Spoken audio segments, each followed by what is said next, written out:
Suster Ngesot.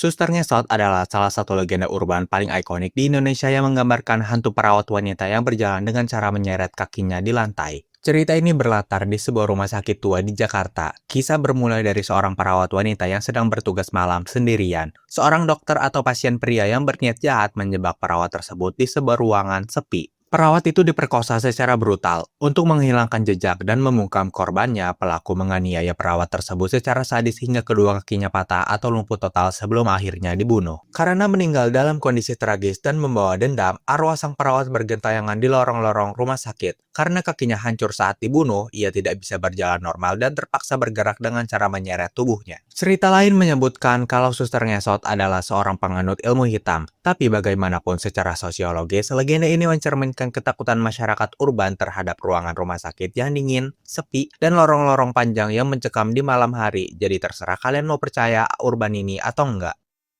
Leak Bali.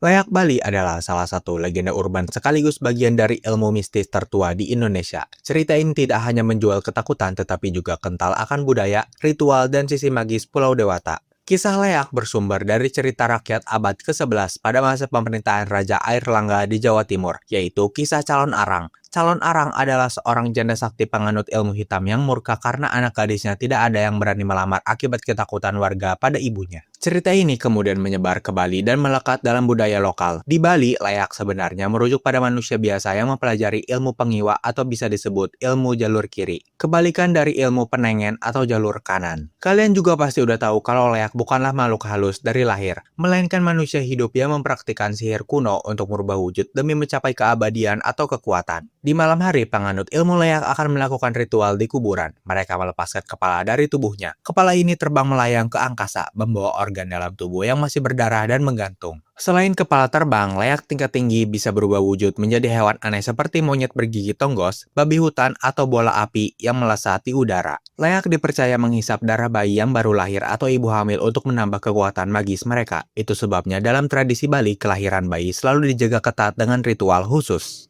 Tetapi secara medis, kesaksian warga yang melihat atau dicekik Leak di dalam kamar seringkali merupakan gejala sleep paralysis, kondisi di mana tubuh sudah terbangun dari tidur namun otak belum sinkron, memicu halusinasi visual yang seringkali dikaitkan dengan makhluk mitologi lokal yang paling mereka takuti. Nenek Gayung.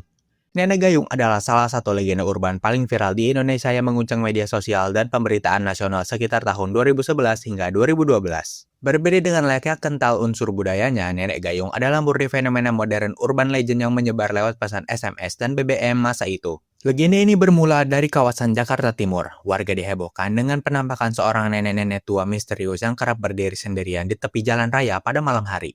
Ciri-ciri Nenek Gayung digambarkan sebagai seorang wanita lansia yang mengenakan kebaya hitam, berwajah menyeramkan dan selalu membawa sebuah gayung mandi dari batok kelapa serta selembar tikar pandan. Tetapi ketakutan terhadap Nenek Gayung adalah contoh nyata dari histeria massal digital pertama di Indonesia. Ketika satu orang menyebarkan rumor lewat SMS atau BBM, orang lain yang membacanya menjadi paranoid. Akibatnya, setiap kali melihat nenek-nenek tunawisma di pinggir jalan pada malam hari, otak mereka langsung mengasosiasikannya dengan Nenek Gayung, meskipun itu hanya lansia biasa yang sedang mencari rongsokan atau kebingungan jalan pulang.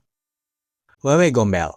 Wewe Gombel adalah salah satu hantu paling tua dan legendaris dalam mitologi Jawa yang sangat populer sebagai cerita pengantar tidur anak-anak. Cerita yang beredar menceritakan kehidupan sepasang suami istri. Sang istri sangat mencintai suaminya, namun mereka tidak kunjung dikaruniai anak. Dalam budaya masa itu, kemandulan dianggap sebagai aib besar, karena kecewa sang suami berselingkuh dengan wanita lain. Mengetahui hal tersebut, sang istri murka dan membunuh suaminya. Warga yang mengetahui pembunuhan itu kemudian memburu, menghakimi dan mengusir sang istri ke hutan di Bukit Gombel hingga akhirnya tewas mengenaskan karena depresi dan kelaparan. Arwahnya yang penuh penderitaan berubah menjadi Wewe Gombel. Wewe Gombel dipercaya suka menculik anak-anak kecil yang masih bermain di luar rumah saat maghrib. Berbeda dengan hantu lain yang menyakiti korbannya, Wewe Gombel menculik anak-anak bukan untuk disiksa atau dimakan, melainkan untuk dirawat, disusui, dan disayangi. Ia hanya menculik anak-anak yang ditelantarkan, disiksa, atau diabaikan oleh orang tuanya karena ia rindu ingin menjadi seorang ibu.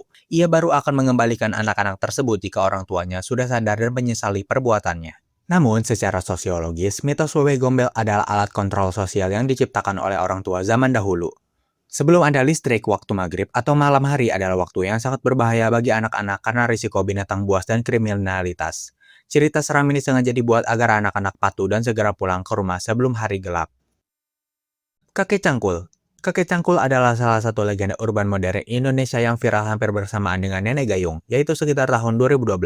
Anehnya, urban legend Kakek Cangkul bisa dibilang sequel atau lanjutan dari Nenek Gayung.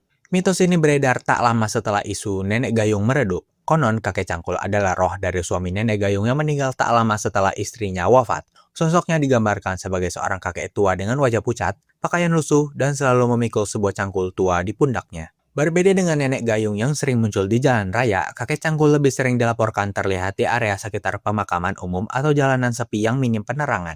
Menurut cerita yang beredar di masyarakat, alasan kakek ini bergentayangan sambil membawa cangkul adalah karena ia meninggal secara tidak wajar dan jasadnya belum dimakamkan dengan layak. Arwahnya pun berkelana untuk menggali kuburannya sendiri. Sama seperti versi Nenek Gayung, mitosnya menyebutkan bahwa siapa saja yang tidak sengaja berpapasan, menatap matanya atau berbicara dengan kakek cangkul akan mendapatkan nasib sial berupa kematian tragis dalam waktu dekat. Tapi tentu aja semua ini gak nyata ya guys. Mana mungkin hantu bisa punya sequel kayak film? Penjelasan yang paling logis menurutku dari urban legend ini adalah karena kepopuleran cerita Nenek Gayung yang membuat masyarakat lebih mudah percaya sama hal kayak begini. Babi ngepet.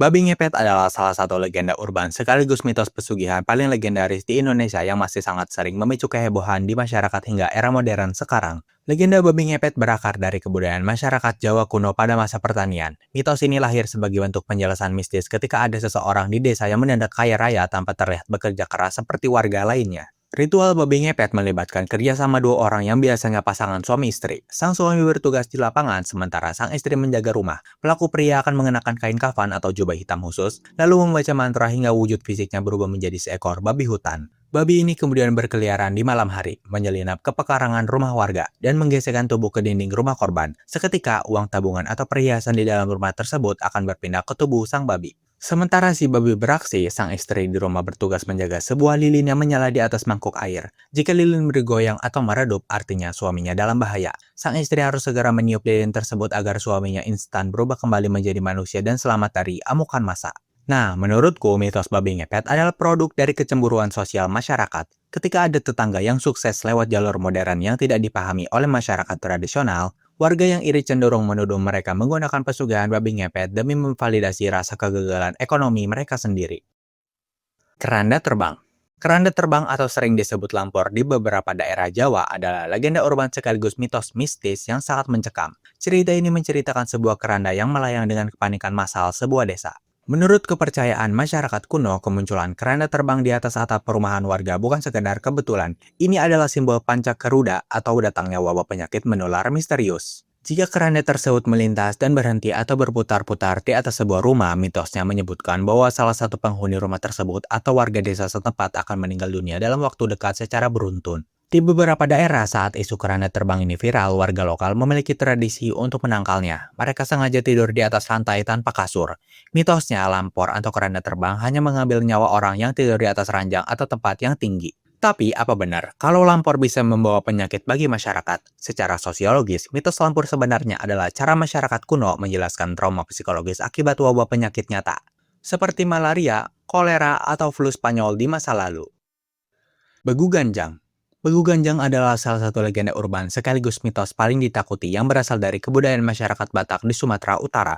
Dalam bahasa Batak, begu berarti hantu atau roh, dan ganjang berarti panjang. Jadi begu ganjang secara harfiah berarti hantu yang panjang. Berakar dari kepercayaan animisme kuno, awalnya begu ganjang bukanlah makhluk jahat. Di masa lalu, makhluk ini dipelihara oleh para petani atau pemilik lahan sebagai roh penjaga kebun. Seiring berjalannya waktu, mitos ini bergeser. Begu ganjang mulai dipelihara oleh dukun atau orang yang mendalami ilmu hitam untuk dijadikan santet, guna mencelakai, meneror, bahkan mencabut nyawa musuh atau saingan bisnis pemiliknya. Makhluk ini digambarkan bertubuh kurus, berambut panjang, dan sangat tinggi. Jika seseorang berpapasan dengan makhluk ini dan menatap ke arah atas untuk melihat wajahnya, tubuh begu ganjang akan otomatis tumbuh semakin tinggi menjulang ke langit.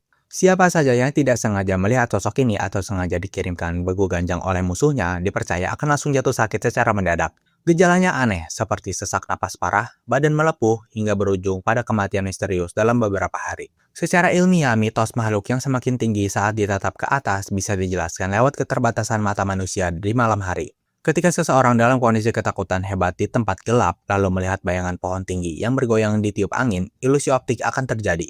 Saat mereka mendongakkan kepala ke atas dalam kegelapan, otak kehilangan titik acuan jarak, sehingga bayangan tersebut seolah-olah bergerak memanjang ke atas menjauhi mereka.